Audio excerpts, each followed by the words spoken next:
দুই দেশে নাগরিক, দ্বৈত নাগরিকত্ব নিয়ে আপনি নির্বাচন করতে পারবেন না, যে আপনি করছেন। তা আপনার তো উদ্দেশ্যই আপনি 5 বছর চুরি করবেন, করে আবার ফের আওয়ামী লীগের মতো পলায় বিদেশে যায় খাবেন। আপনি নাগরিকত্ব করছেন না কেন, আপনি ছাড়ছেন না কেন? তারপরে ব্যাংক লোন, ব্যাংক লোনে আপনি নির্বাচনের আগেই, ক্ষমতায় যাওয়ার আগেই আপনি কি বলে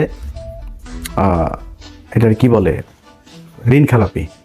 তো একজন ঋণ খেলাপি যখন কিনা নির্বাচনের আগেই চুরি করে ক্ষমতায় আসতে চায়, ও তো নির্বাচিত হয়ে ক্ষমতায় গেলে পুরো ব্যাংক দখল করে ফেলবে, পুরো ব্যাংক ধ্বংস করবে। এই আওয়ামী লীগের মতো, আওয়ামী লীগ যা করেছে সেভাবে ও ব্যাংক ধ্বংস করে ফেলবে, পুরো ব্যাংক খাবে বসে বসে। সেই চোর বাটপার আমার চুয়াডাঙ্গার কথা বলি, আমার চুয়াডাঙ্গায় জামাতের প্রার্থী হলো একে অ্যাডভোকেট রাসেল ভাই, আর বিএনপির প্রার্থী হইল গিয়া শরীফুজ্জামান শরীফ। তিনি একাধারে চাঁদাবাজ, ধান্দাবাজ, দখলবাজ, টেন্ডারবাজ, সবশেষ ধর্ষক। ধর্ষণের অভিযোগ করেছে এক নারী। কেন অভিযোগ করেছে? সেও বিএনপি করতো, স্কুল শিক্ষিকা, গান গায়, শিল্পী।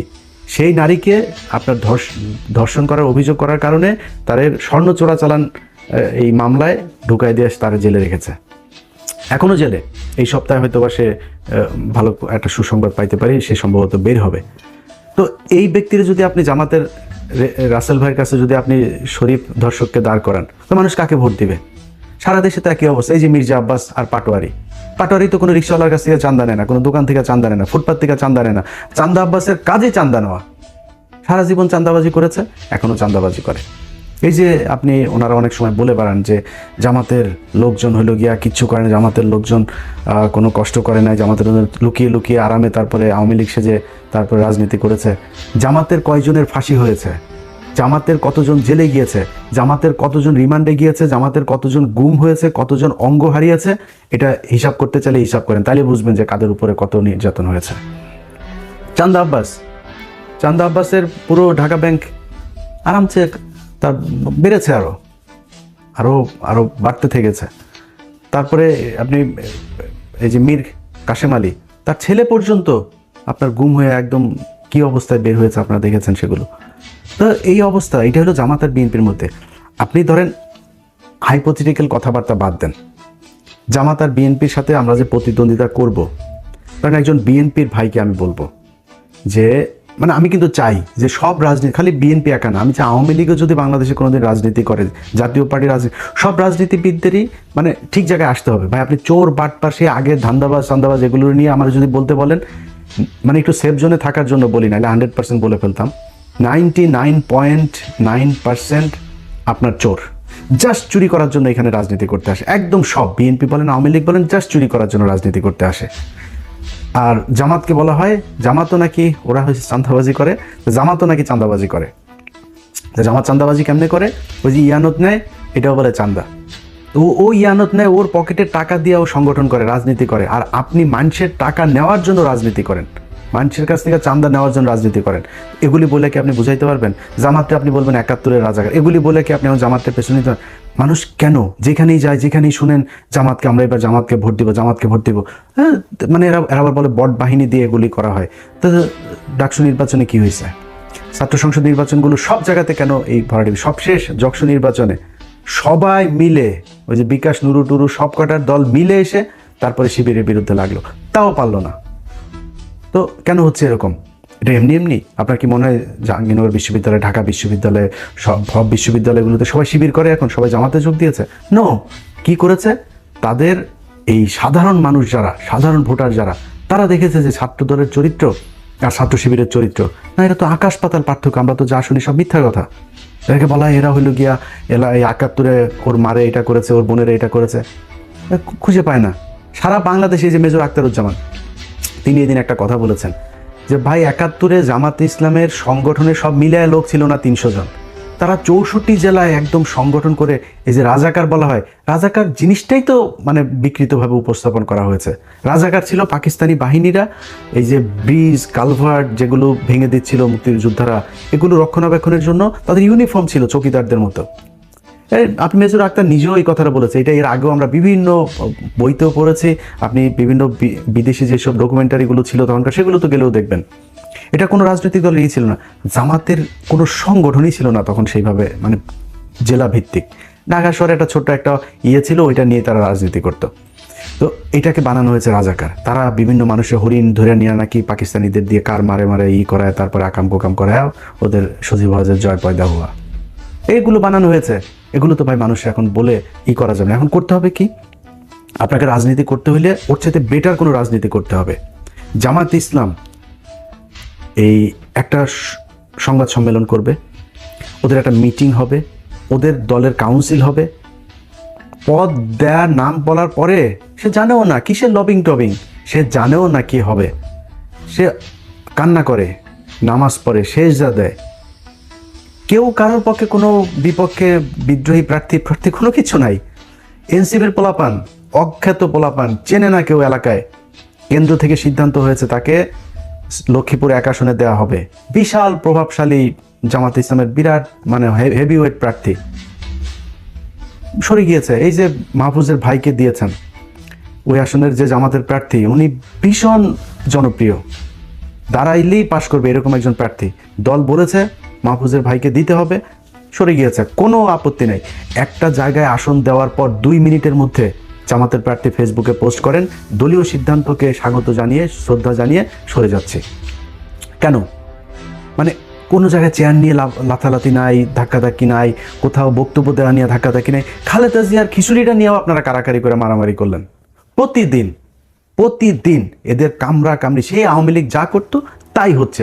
আপনি বলেন ভাই আপনি আমার যদি এমন বলেন যে ও ইলিয়াস বোধহয় জামাতের দালালি করে, ভাই বললে কোনো সমস্যা নাই, আপনি যার মনে চায় বলেন। আমি তো আপনাদেরকে বিএনপি ক্ষমতায় আসার আগে আওয়ামী লীগ থাকা অবস্থাতে সবসময় একটা কথা বলেছি কি, যে আমার খালি আমি রাজাকার হইতে রাজি, আমি পাকিস্তানি মিলিটারি হইতে রাজি, সব হইতে রাজি, যা বানাবি সব হইতে রাজি, কিন্তু আমার আওয়ামী লীগ খালি বানাবেন, আর কিছু সমস্যা নেই। তো আমাকে আপনি যা মনে চায় বলেন, আপনি নিজেকে কোশ্চেন করেন। একটা সংগঠনের এত নিয়ম শৃঙ্খলা, এত ডিসিপ্লিনের মধ্য দিয়ে যে সংগঠন আসবে, কোনো চাঁদাবাজির নাই, অভিযোগ নাই, ধর্ষণের অভিযোগ নাই, টেন্ডারবাজির অভিযোগ নাই, এরকম একটা দলের পাশে দাঁড়িয়ে আপনি চান্দা আব্বাসকে দিয়ে কিভাবে দল চালাবেন?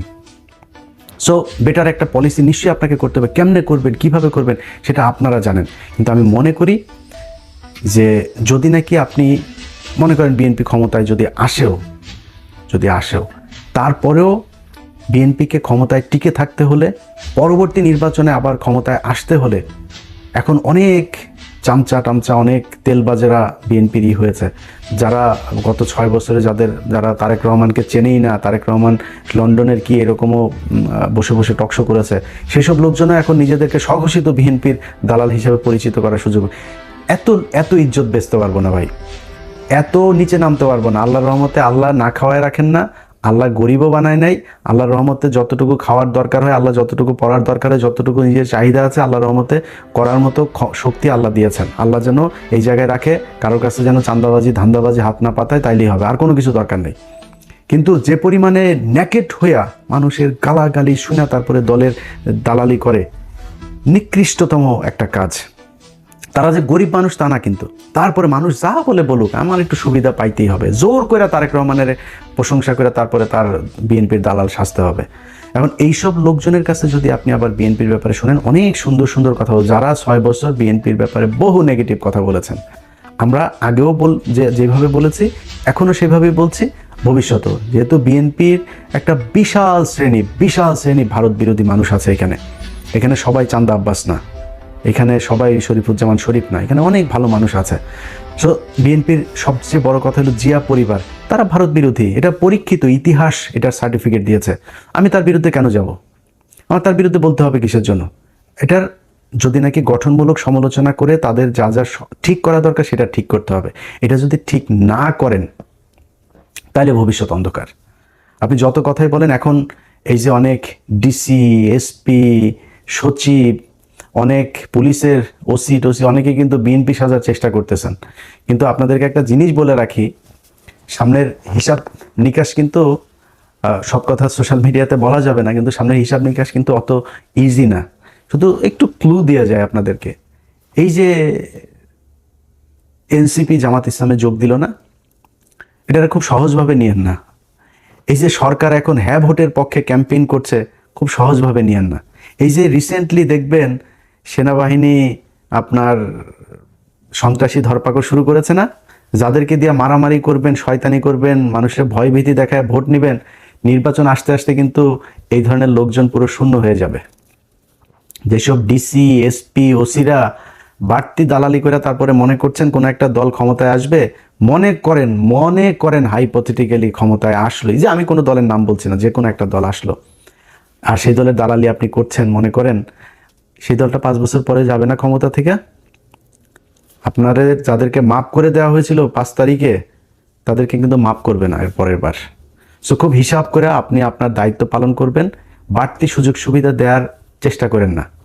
কারণ জামাত ইসলাম যেই পলিসি নিয়ে তারা আগাচ্ছে, সেটা হলো প্রতিটা কেন্দ্র তারা কাউন্ট করবে।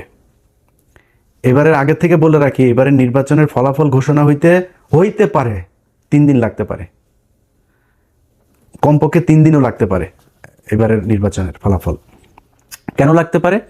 কারণ কিছু কিছু জায়গায় এরকম 2 নাম্বারই করতে পারে। হঠাৎ করে ডিসি অফিস থেকে একটা হয়ে যেতে পারে, ঘোষণা হয়ে যেতে পারে, অমুক 3.5 লাখ ভোট পেয়েছেন অমুক চান্দা আব্বাস।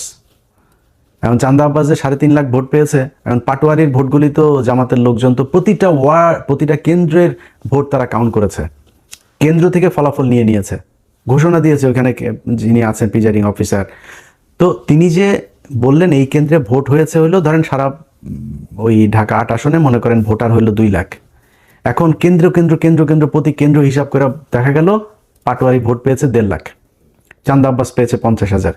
কিন্তু তার আগে ওইদিকে রিটার্নিং অফিসারের অফিস ঘোষণা দিয়ে দিয়েছে ঢাকা আসনের বেসরকারিভাবে বিজয়ী হয়েছেন চান্দা আব্বাস।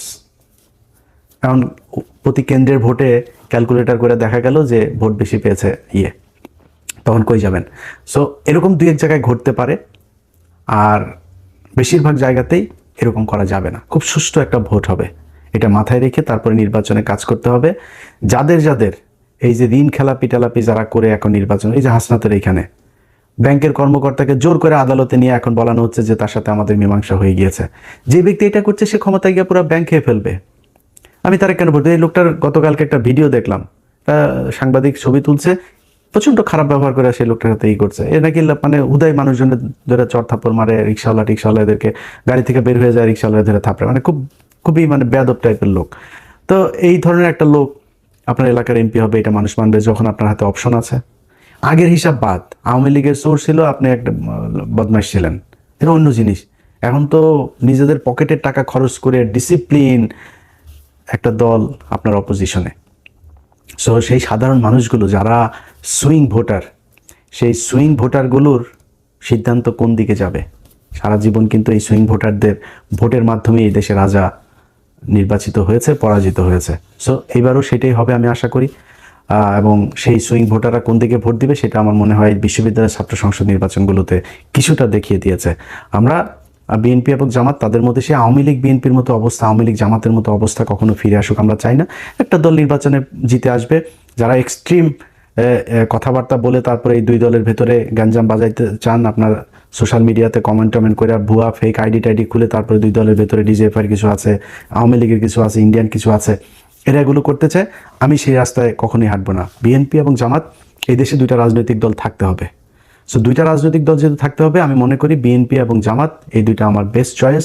সো তাদের ভেতরে প্রতিযোগিতা থাকবে, প্রতিদ্বন্দ্বিতা থাকবে, কখনোই সে আগের মতো প্রতিহিংসা হবে না, আগের মতো মানুষ গুম হবে না। নির্বাচনে জেতার জন্য কাউকে আপনার ফাঁসি দিয়ে মারা হবে না, নির্বাচন করতে পারবে না এই জন্য কাউকে জেলে নিয়ে রাখা হবে না, জেলে নিয়ে স্লো পয়জন করা হবে না। সো এটা কোনোদিন যেন ফিরে না আসে বাংলাদেশে। হ্যাঁ, মারামারি হবে, 2-4 জন মারাও যাবে, এরকম ঘটনা ঘটবে বাংলাদেশের মতো এরকম মানে এখনো অর্ধসভ্য দেশগুলোতে তো এগুলো হবে, তৃতীয় বিশ্বে এটা খুব স্বাভাবিক বিষয়। যেই সব দেশে এখনো রাজনীতিতে অনেক ব্যক্তি স্বার্থ থাকে, আর্থিক অনেক সুবিধা লাভের ব্যাপার থাকে, সেখানে হইতে পারে, কিন্তু সেই পরিস্থিতি যেন আর কখনো না হয় সেই আশা করি। সেই কারণেই আমি মনে করি যে সামনের নির্বাচনটা একটা সুষ্ঠু নির্বাচন হবে, এবং সেই নির্বাচনে আমার ব্যক্তিগত মতামত, যদি বিএনপি অথবা জামাত এমন একটা কিছু করতে পারে, তারা সেটা নির্বাচনের আগে নিশ্চয়ই ঘোষণা দেওয়ার দরকার নাই, দিবেও না। তাদের কি সরকার, জাতীয় একটা সরকার টাইপের, যারাই ক্ষমতায় আসুক, দেখা গেল যারা সংখ্যাগরিষ্ঠতা পাবে তাদের প্রধানমন্ত্রী থাকবে, এরপরে কয়েকটা মন্ত্রণালয় কতগুলো আসন পেলে কোন কোন মন্ত্রণালয়ে কাদের কোনটা থাকবে, এরকম কিছু মন্ত্রণালয়গুলো তে তাদের কিছু ভাগ দেওয়া এবং সবাই মিলেমিশে দেশটা চালানো। আমি মনে করি এরকম কোনো কিছু একটা করলে সবচাইতে ভালো কিছু হবে। এবং আমার বিশ্বাস যে তারেক রহমান এবং ডাক্তার শফিকুর রহমান দুইজন, মাঝখানে ডাক্তার ইউনূস তো ডক্টর ইউনূস তো আছেনই, তাদেরকে নিয়ে